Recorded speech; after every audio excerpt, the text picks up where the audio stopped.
Bien, bon, bonjour tout le monde. Bon, mais tout d'abord, vous dire que pour moi, c'est une grande frustration que de pas pouvoir être parmi vous aujourd'hui. Donc, je vous ferai ma présentation à distance. Je tiens aussi à remercier quand même les organisateurs, Eric Comte et Guillaume Moll, qui m'ont invité à donner cette présentation. Donc, nous allons un peu parler de techniques, enfin de méthodes d'analyse permettant d'évaluer les techniques de pêche dans le passé. Évidemment, la Polynésie s'y prête, puisque personne parmi vous n'ignore que la pêche est un aspect fondamental de la vie, tant aujourd'hui que dans le passé, dans cette zone du Pacifique. Alors l'archéoïchtyologie et la branche de l'archéozoologie qui s'intéresse aux poissons, comme pour tous les autres groupes zoologiques, l'étude des restes de poissons témoigne avant tout des utilisations économiques, techniques et symboliques par l'homme des ressources naturelles, et dans ce cas liées à l'exploitation des biotopes aquatiques. Alors, cette discipline est d'un développement récent. L'étude systématique des restes de poissons provenant des gisements archéologiques n'est effectuée que depuis... pardon, j'ai un peu oublié de passer sur la première diapo. Ça n'existe que depuis 4 à 5 décennies, lorsque les archéologues ont commencé à s'intéresser aux constitutions fines, soit du paléo-environnement, soit des paléo-économies des populations du passé.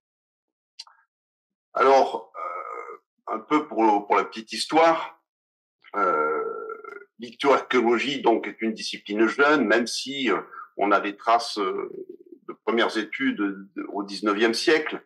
Le gros, c'est quand même déroulé à partir de la deuxième moitié du 20e siècle. Alors, pour citer quelques travaux précurseurs, on va parler d'un Français, Monsieur Sauvage, qui s'était intéressé donc à la pêche pendant l'époque du Renne, étude qui était cependant relativement basée sur les instruments de pêche, sur les harpons, mais aussi sur des restes osseux. On a les travaux au Japon, hein, beaucoup d'études de précurseurs, notamment Kishinui, hein, qui a travaillé sur la préhistoire de la pêche au Japon. On peut citer un travail de Chabanot, un autre Français, pour les Caraïbes, donc en 1946. Et pour la zone océanienne, on a les travaux un peu pionniers de Fowler en 1955 pour Fidji. Pour les Amériques, on est plutôt dans les années 60 avec les travaux de Fitch et de Follett. Alors bon, il est notable de remarquer qu'au départ, toutes ces études-là ont été menées par des ichtyologistes. Et ce n'est en gros qu'avec la publication des travaux fondateurs de Castille en 1976 qu'on a eu le vrai démarrage de l'archéoïchtyologie. Alors les débuts ont été, je dirais, relativement faciles, puisqu'on avait un développement d'études essentiellement dans les eaux tempérées de l'hémisphère nord, où la biodiversité est assez faible. Or, dans les mers tropicales, ce n'est pas du tout le cas, et les choses ont l'absence, la grande biodiversité de ces eaux-là, mais aussi le manque de collection complète de squelettes de poissons. Les études de vestiges de poissons ont été repoussées, on dirait, par les premiers archéologues et archéozoologues travaillant dans ces régions. En conséquence, en Océanie, les études n'ont pas commencé avant les années 50 et n'ont progressé qu'à partir de la mise en place de méthodologies particulières dans les années 80. Il est à signaler ici une étude un peu synthétique de Reinman qui faisait le point sur ce qu'on savait en 1967. Alors, dans cette région, afin de simplifier, je dirais, la tâche et aussi dans un but de normalisation, l'identification des restes archéologiques a été limitée à l'analyse de 5 paires d'os crâniens. Ça a été essentiellement sous la houlette de Foss-Leach. Donc ces os crâniens étaient essentiellement les os de la bouche, hein, le dentaire, le prémaxillaire, l'articulaire, le maxillaire et le carré, plus quelques os spéciaux comme des épines ou des os pharyngiens, voire des otolithes. On peut dire que globalement et dans l'ensemble, dans la majorité des études, les identifications étaient limitées au niveau de la famille. Alors, suite à l'apparition de certaines critiques concernant ce protocole d'identification, notamment de la part de chercheurs comme Virginia Butler ou Marshall Weissler et plus récemment Ariana Lambrides, ces études qui s'intéressaient qu'aux pièces buccales ont été remplacées par des études prenant en compte la majorité des os, les os non seulement crâniens, mais aussi, comme vous le voyez sur l'image, les os post-crâniens. Alors, ce nouveau choix méthodologique a permis d'augmenter considérablement le nombre de restes et de taxons identifiés, et donc la représentativité de la richesse de l'assemblage. Les identifications sont aussi poussées au rang du genre, et le plus souvent jusqu'à l'espèce, autorisant une meilleure utilisation des caractéristiques écologiques associées à chaque taxon qui se retrouve dans l'assemblage. Alors pour illustrer ça, vous avez ici un exemple d'étude qui a été menée donc au Vanuatu avec en vert clair la méthode, je dirais, moderne et en noir ou bleu sombre la méthode préalable ne prenant en compte que donc ces os crâniens. Vous voyez une différence manifeste dans la représentation de certaines familles, notamment la première famille qui est celle des poissons chirurgiens, hein, des acanthuridés, qui sont pratiquement absents avec l'ancienne méthode et qui sont dominants avec les nouvelles méthodes. On voit aussi qu'au niveau des poissons perroquets, les scaridés, on a aussi une grosse différence et on a un nombre de taxons aussi qui est bien plus élevé. Si on passe à un autre exemple, toujours au Vanuatu, on voit ici que si on compte les vertèbres ou si on ne les prend pas en compte, les ordres de prépondérance des familles sont aussi largement modifiés. Et donc, on a un apport considérable de cette nouvelle méthode vis-à-vis de la fiabilité et la représentativité des échantillons. Alors, des résultats similaires ont été obtenus, hein, notamment par Vainé en Polynésie. C'est une règle assez générale. Les apports de cette nouvelle méthode sont indiscutables. Alors, malgré tout, cette nouvelle méthodologie reste insuffisante parce que il reste difficile d'identifier les restes au niveau de l'espèce et ça a des conséquences dont Vainé a déjà évoqué certains aspects.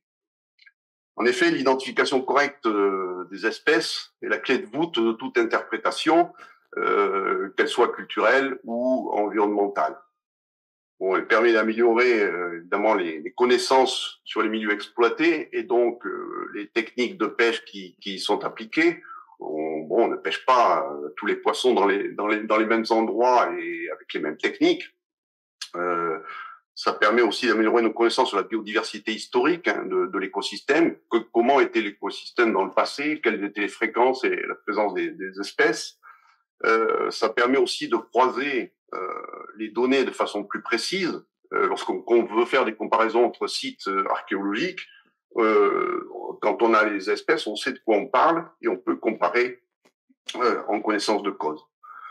Ça permet aussi de réutiliser donc les données qui sont spécifiques, qu'on retrouve soit en ethnologie, soit en écologie, sur les milieux de vie. On l'a vu aussi avec ce que disait Vainé sur les traits de vie, et aussi sur les techniques de capture qui sont connues.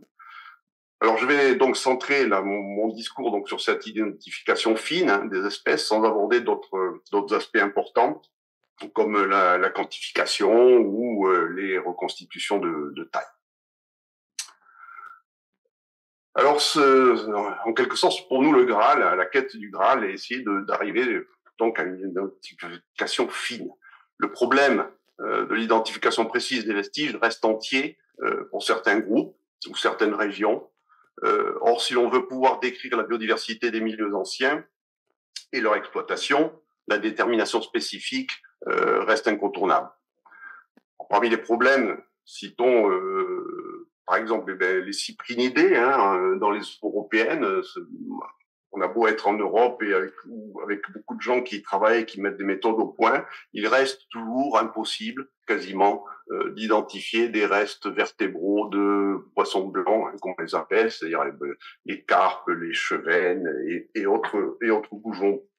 Donc ça reste un problème. C'est aussi des problèmes, on le sait, dans les eaux tropicales, avec par exemple les mérous, qui ont beaucoup d'espèces, mais aussi les ludgens ou les perches, je crois qu'on vous les appelez, ou les poissons perroquets, qui ont beaucoup d'espèces au sein du même genre. Merci. Comparatif, alors, on va passer aux différentes méthodes qui peuvent être mises en œuvre pour donc améliorer ces identifications. La première est celle qui a déjà été évoquée dans le travail donc de Vainé, qui est l'anatomie comparée ou comparative. Cette anatomie comparée nécessite la mise en place de grosses collections et des études détaillées des caractères ostéologiques, qui soit par la mise en évidence de caractères discrets. Vous voyez ici sur 4 espèces de carangues, on voit que ça se ressemble beaucoup, mais on arrive à trouver quand même quelques caractères qui peuvent permettre de les séparer. Donc ça demande une auscultation très fine et très longue, et c'est à faire pour chaque espèce et aussi souvent pour chaque type d'os. Une autre utilisation faisable est la prise de mesures et l'établissement de rapports entre les différentes mesures sur un os. Ça permet donc d'avoir des caractères diagnostiques. Alors, comme limite à cette méthode, je dirais, les collections sont rarement complètes pour un genre ou pour une famille. Aussi, parfois, de difficultés à trouver les caractères discrets permettant de séparer plusieurs espèces sur la base de n'importe quel os, et la prise en compte de la variabilité géographique qui implique la constitution de collections locales ou régionales. Donc, je n'insisterai pas plus sur cette méthode qui a déjà été donc évoquée par Vainé. Et la deuxième méthode qui a à voir aussi avec la morphologie, mais c'est la morphométrie géométrique. Alors, c'est une méthode très puissante qui permet de discriminer les espèces, voire même les sous-espèces. Ici, vous voyez ces séparations entre des saumons et truites, où on peut faire aussi appliquer ces méthodes sur des os pharyngiens de l'arbre. C'est des choses qui ont été faites et qui marchent bien. Donc, ça nécessite quand même la mise en place d'un référentiel moderne important, et puis un traitement séparé de tous les os. Alors, comme il y a beaucoup d'os chez un poisson, ça commence à demander effectivement un gros travail. Une autre méthode qui peut être appliquée, c'est l'ADN ancien. Alors, les restes de poissons sont assez favorables, on va dire, à ce type d'analyse, puisqu'ils ont un taux d'ADN endogène qui est assez élevé, qui est probablement le plus élevé des vertébrés terrestres.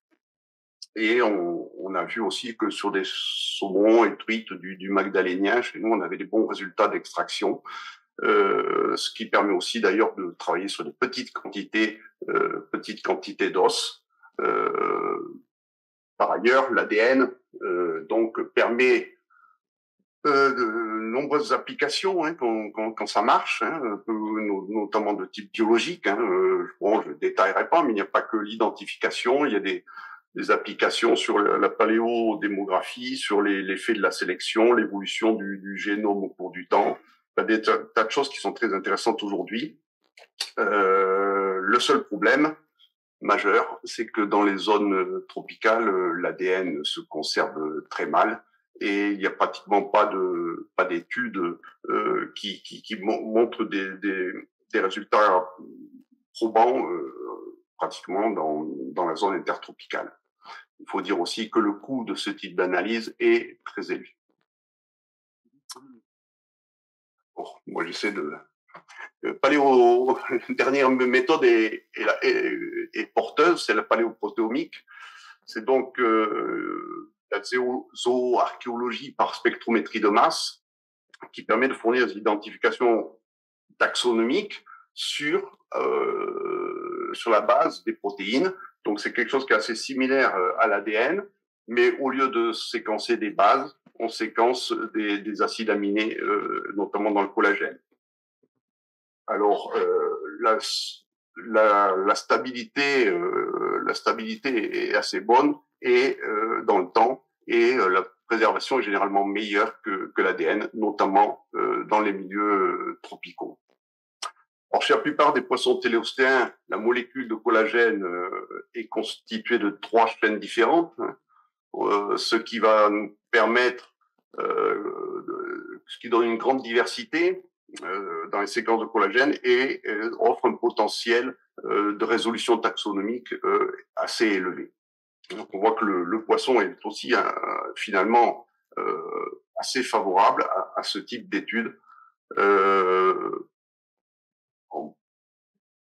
Alors un problème, c'est qu'autour d'aujourd'hui, les bases de données sont peu fournies et donc on a du mal à faire des comparaisons. Et quand on les a, vous voyez ici, il y a une étude à droite où on est capable, où les auteurs ont été capables de séparer donc au moins 3 espèces de saumon du Pacifique. Donc ça marche très bien quand ça marche. Alors nous avons d'ailleurs lancé un projet là-dessus qui va s'attacher au séquençage du collagène d'un nombre d'espèces indo-pacifiques et à appliquer la méthode au matériel archéologique de la région. Ceci va être couplé avec des analyses ADN sur le matériel de référence, de façon à avoir des séquences d'acides aminés qui sont fiables, qui correspondent donc aux bonnes espèces et pas à d'autres. Alors, pour conclure rapidement, je crois qu'il faut retenir le potentiel de 2 grandes méthodes. Une, c'est l'anatomie comparative, qui demande peu de moyens techniques, mais la constitution de collections ostéologiques tendant à l'exhaustivité. C'est le choix qui a été fait à Tahiti et que développe Vainé, avec les résultats que vous avez pu voir. La deuxième méthode, pour moi, serait la protéomique, qui est une voie d'avenir, mais qui demande une plateforme technique et ne permet pas de faire d'évaluation quantitative des espèces présentes. Et avec la limite que j'ai déjà citée, que les bases de données restent à construire. Elles sont actuellement très pauvres et donc on va nous commencer à s'attacher à ce travail. Voilà. Je vous remercie.